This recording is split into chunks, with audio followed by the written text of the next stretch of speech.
ଆମେ ଜାଣିଛୁ ଯେ ଆପଣ ଯାହା ବି କରୁଛନ୍ତି ଆମମାନଙ୍କର ମଙ୍ଗଳ ପାଇଁ ହିଁ କରୁଛନ୍ତି, ହେଲେ ଯେଉଁ ଟ୍ୟାକ୍ସଟା କାଟୁଛନ୍ତି ଟିକେ ରୋଡ଼ର ସେଫ୍ଟି ବି ଦେଖିବା କଥା କି ନାହିଁ।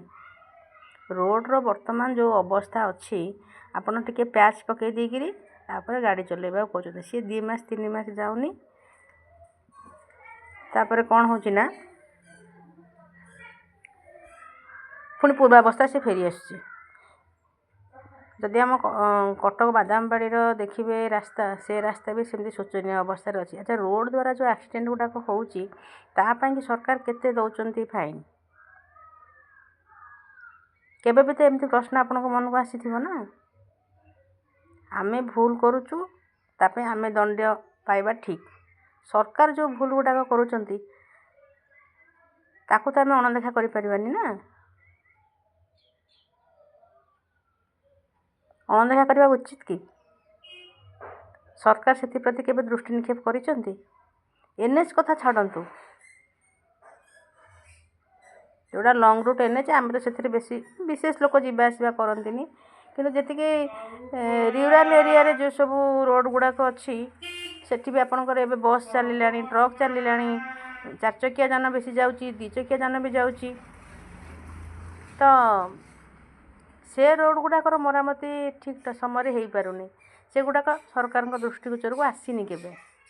ଯଦି ବି ଆସିଥିବ ସେ ଅଣଦେଖା କରିଛନ୍ତି।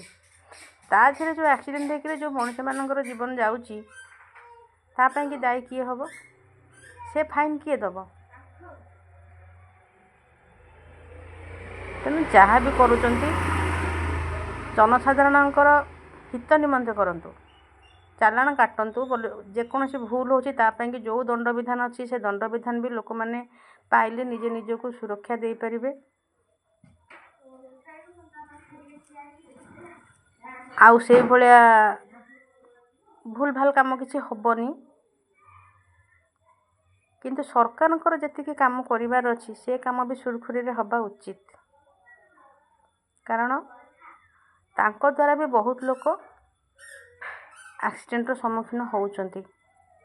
ଯେଉଁଠି ଟ୍ରାଫିକ୍ର ନିହାତି ଆବଶ୍ୟକ ସେଠି ଟ୍ରାଫିକ୍ ନାହିଁ, ଯେଉଁଠି ଖାଲ ଢିପ ରାସ୍ତା ଅଛି ସେ ରାସ୍ତା ଗୁଡ଼ିକର ମରାମତି ଠିକ୍ ସମୟରେ ବି ହେଇପାରୁନି, ଆ ଦ୍ୱାରା ବି ବହୁତ ଲୋକ କ୍ଷତିଗ୍ରସ୍ତ ହେଉଛନ୍ତି। ତେଣୁ ଏ ସବୁକୁ ଦୃଷ୍ଟି ଦେବା ସରକାରଙ୍କର ପ୍ରଥମ କର୍ତ୍ତବ୍ୟ ନା ନାହିଁ?